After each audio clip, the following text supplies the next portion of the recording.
fields behind my friend's house used to feed whole families. Now they lie torn and trampled, rows of seedlings ripped out by night, and the farmers count losses that add up to thousands of dollars. For months wild boar have been crashing through fences, eating harvests and driving people to the brink. Some families worry they won't even have seed for next season. This one plot tells the whole story: a single boar strike and a whole year's work gone. But the community isn't giving up. Neighbors have come together to build a low-cost trapping system they believe can break the boar's breeding cycle. Tonight we watch their first test: hope and hard work against a growing problem. At night the wild boar slip into the fields, trampling rows and chewing seedlings. We track their routes with cameras hung in the trees, and the footage shows exactly where they come from and how much damage one herd can do in a single visit. After studying the patterns, the community began preparing a low-cost trap, bait stations, simple netting, and a watch rota. Tonight we set our first trap, a small, hopeful fight that could save next season's harvests.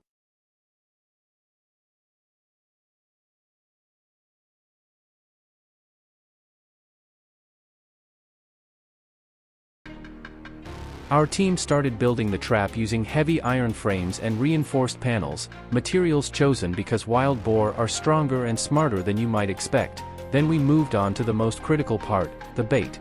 We buried feed along the paths the cameras showed, creating a trail that leads the herd straight into the enclosure, and set an automatic release mechanism we can trigger from home so no one has to wait in the field at night. At dusk the plan came together. The boar followed the scent, walked into the trap, and the gate closed smoothly. One night we counted over 40 animals caught safely inside. This system protects the crops without injuring the animals, gives farmers breathing room to replant, and proves that careful engineering and community coordination can turn a season of loss into a chance to recover.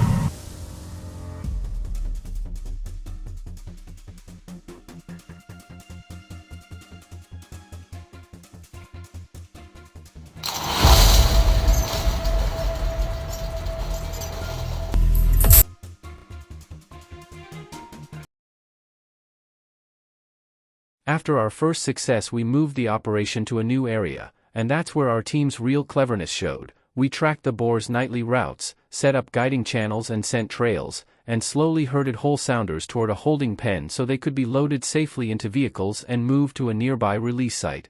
The trick was gentle persistence, small bait stations, low barriers that steer rather than trap, and a specially prepared liquid essence that draws them along the path we chose. We repeated the test across different fields, and each time the method worked: calm, controlled, and humane, turning what looked like chaos into a repeatable strategy that protects crops, keeps the animals alive, and gives farmers hope for the next season.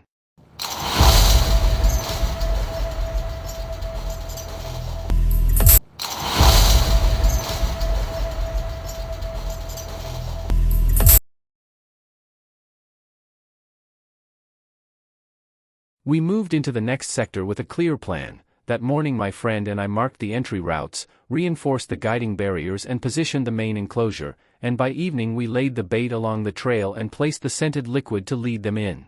We watched from the cameras through the night, and the footage showed a steady stream, more than 30 boars following the trail straight into the pen.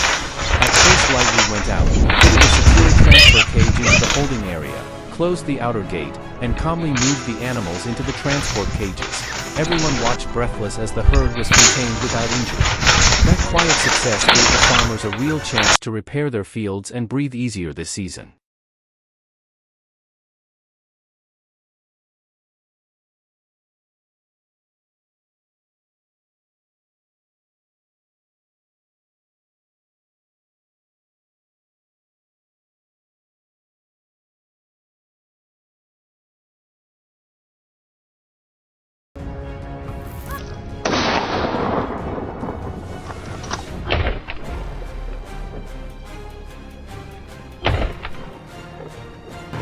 The very next day, our entire team regrouped before sunrise, every position assigned, every movement planned. We adjusted for wind, terrain, and timing, knowing one mistake could change everything. After the wait, a lone boar thundered across the field, faster than we expected. I steadied, aimed, and fired a flawless shot that cut the chaos in half.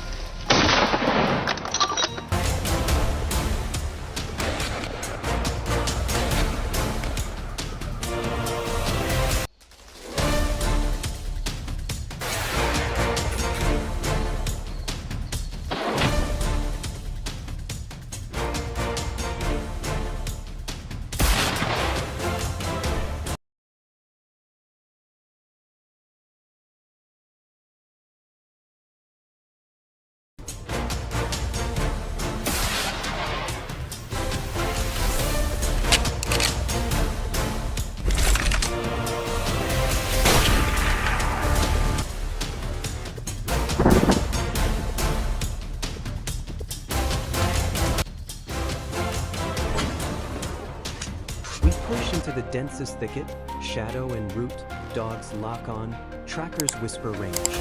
Then everything snaps. We charge the herd, marksmen lock targets, and the controlled shots cut through the morning, swift, precise, necessary. With drones overhead and our agent dog squad working the flank, we marked pockets and funneled the boars into a side corridor, dogs locked, handlers sealed the perimeter, marksmen prepared. The strike was fierce and effective, but we'll tighten lanes and timing, sharpen calculations, and make the next sweep even cleaner and safer.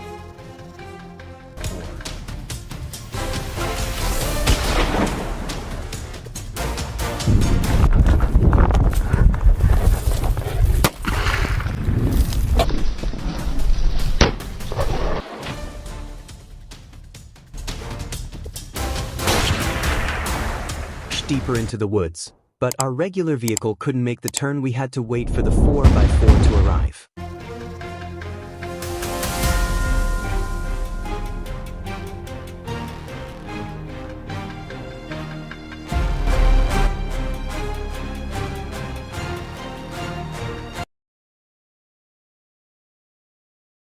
Once inside that dense, tangled cover, we spotted a pack of huge, frantic boars. One of our teammates fired and everything exploded into chaos. A giant boar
Before we wrapped, we set up a controlled feeding spot on the edge of the field. A careful, legal tactic to draw the herd into the open so we could work safely and humanely from a distance. From the far side, we took steady, measured shots. When the animals came in, each takedown was quick and respectful. With that, the boar chapter for this place came to a close. We packed the gear, thanked the land, and made plans for the next hunt in a new location. If you like this kind of on-the-ground story and want more hunts, tips, and conservation work, hit subscribe, drop a comment, and join us next time. Until then, respect the rules, respect the land, and stay safe.